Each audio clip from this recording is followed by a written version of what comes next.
Fala pessoal, estamos de volta para falar do Vasco da Gama. Período sem jogos, 12 dias, não é isso? Sem um joguinho sequer. Ruim? Muito bom. A torcida está concordando que é bom. Por quê? Este é o tempo, pelo menos inicial, que o técnico Fernando Diniz estava esperando, que o treinador Fernando Diniz precisava para iniciar o trabalho no Vasco do jeito que ele quer, do jeito que ele gosta. Aí depois, não tem desculpa. Essa é a verdade. Só que depois do próximo jogo, já para de novo, que aí vem a Copa do Mundo de Clubes. E aí o Diniz terá um mês para preparar o time para o restante do Campeonato Brasileiro, que aí vai chegar firme, vai pegar pesado com os jogadores, tenho certeza.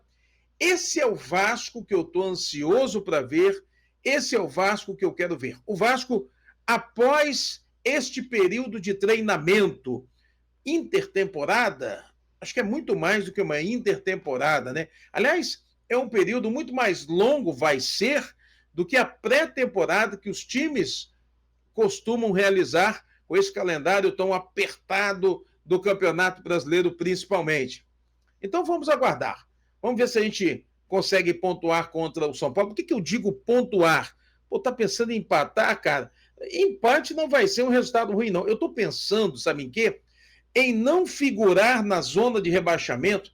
E quando, durante este mês do Campeonato Brasileiro parado, o torcedor vai lá e vai clicar, como eu estou clicando aqui agora, aliás, pô, estamos na zona de rebaixamento durante essa competição inteira, essa Copa do Mundo. Então é importante que o Vasco não esteja nessa zona da degola. Hoje o Vasco é o 15º colocado, tem 10 pontos, o Vitória tem 10, 16º, e o primeiro time dentro da zona de rebaixamento é o Fortaleza com 10.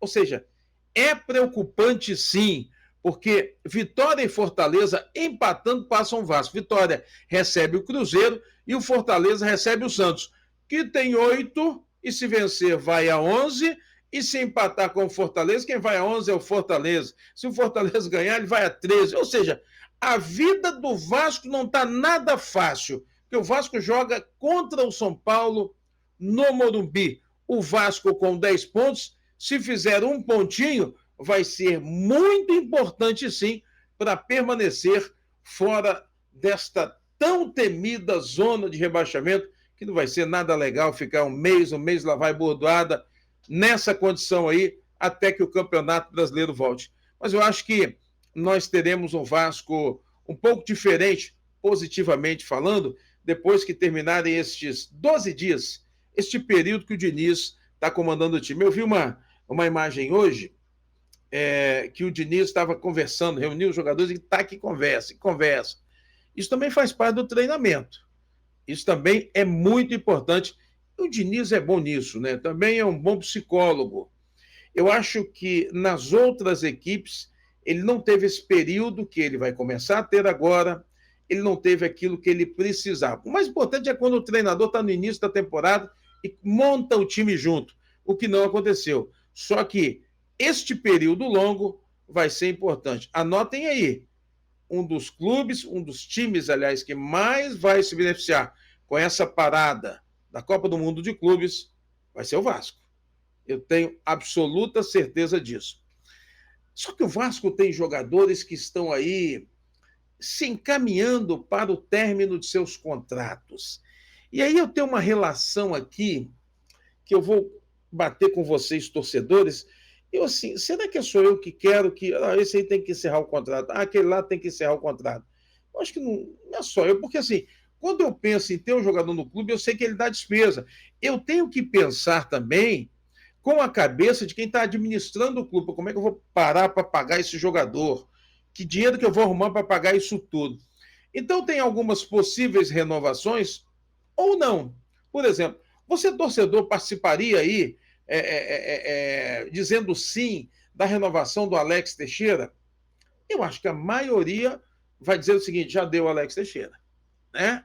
Ele já passou pelo Vasco novamente agora, muito obrigado pelos serviços prestados, não dá mais para continuar no Vasco. A verdade é essa. E aí eu soube que na relação tem o Maurício Lemos. O contrato determina, o contrato vai até 31 de dezembro, né? Só que diz o seguinte, ele disputando 60% dos jogos oficiais, isso obriga um gatilho, dizem, que obriga o clube a renovar até dezembro de 2026. Ou seja, até dezembro do ano que vem. Agora, vejam bem, cara, é cada tipo de contrato que fazem. E ele teve até agora, pelo Vasco, 5 jogos apenas, que já chegou machucado, né? 5 jogos no ano.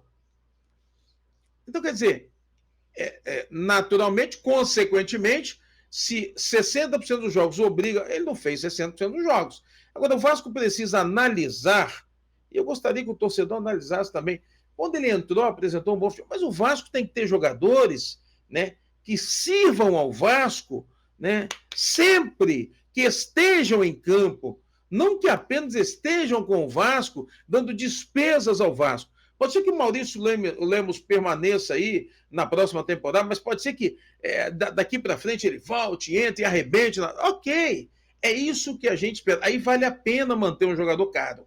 Agora, quando você tem um jogador que vai, volta, eu sinceramente passo a questionar. O Jair foi muito bem, né, naquele jogo, último jogo aí, penúltimo jogo do Vasco, e aí o Diniz elogiou o Jair e diz que quer contar com o Jair. Me parece, né, produção, cerca de 900 mil, né?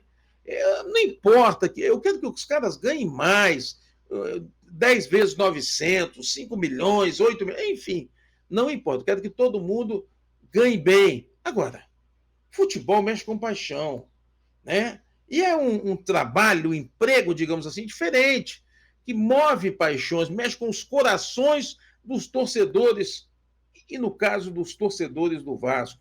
Será que vale a pena ficar com o Jair, tendo uma despesa gigantesca mensal? O Jair consegue entregar aquilo que ele está recebendo? Será que o Vasco não consegue 2 jogadores por esse valor aí, que possam suprir aquilo ali que o Jair faz? É uma coisa a se pensar. Ou só aquele jogo que aconteceu lá já vale a pena manter o Jair nessa situação?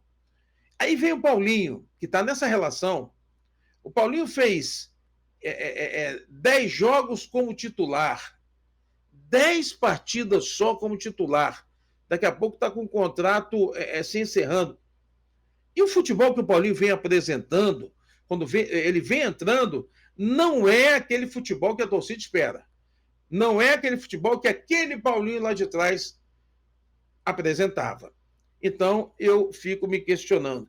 Jair, Paulinho, Maurício Lemos, Alex Teixeira, quanto daria essa despesa toda se você baixasse, se você pudesse abrir mão disso aí, né? E aí eu vou falar de mais 2 que ultimamente tem gerado polêmica. Analisem os números. O Coutinho fez 43 jogos pelo Vasco agora, depois que ele retornou, fez 8 gols e 4 assistências. Vale a pena renovar com o Coutinho? Esse é o Coutinho que você, torcedor, esperava? E se você abrir mão do Coutinho e contratar um jogador mais novo? O Coutinho não está velho, sabe? Não está velho, mas já está com 32. Não é a idade também, porque o Verratti, que não é craque, eu gosto sempre de falar isso, que perde gols também, está com 30, lá vai bordoado, 38, né? Entrega. Não tem ido bem, não, nos últimos jogos. Mas, de uma forma geral, pelos números, a gente tem que concordar. O Verratti entrega. O Coutinho entregou para você, torcedor, aquilo que você esperava? Vale a pena renovar com o Coutinho? Vamos, olha só. Não é renovar e depois ficar reclamando quando ele fizer 4, 5, 6 jogos, não. Vale a pena renovar com o Coutinho por um longo período? Será que ele vai render aquilo que a torcida ainda espera? Que até agora não rendeu. Jogou uma partida contra muito bem. Não.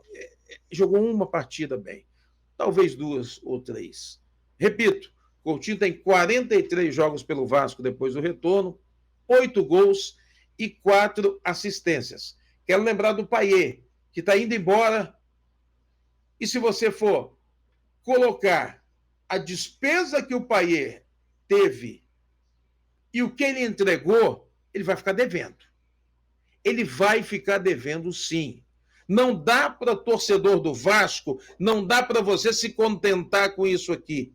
Não dá para você se contentar com uma classificação para a Copa Sul-Americana. Me desculpe, não dá para você se contentar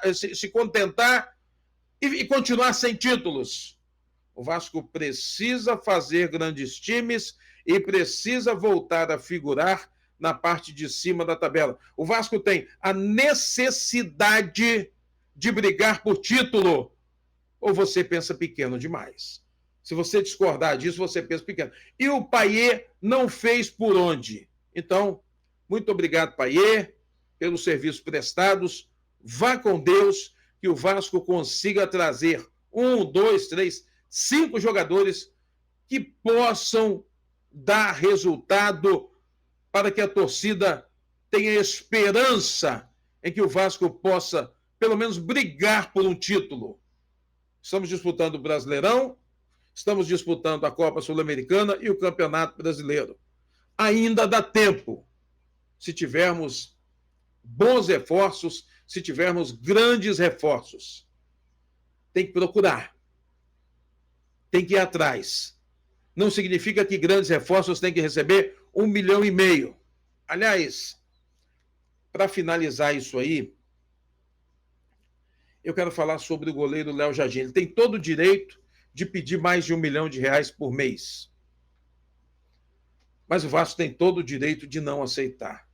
A torcida tem todo o direito de achar um absurdo.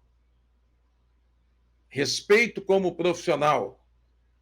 Mas eu acho que ele tem que respeitar o Vasco. Não fica jogando com o Vasco, cara.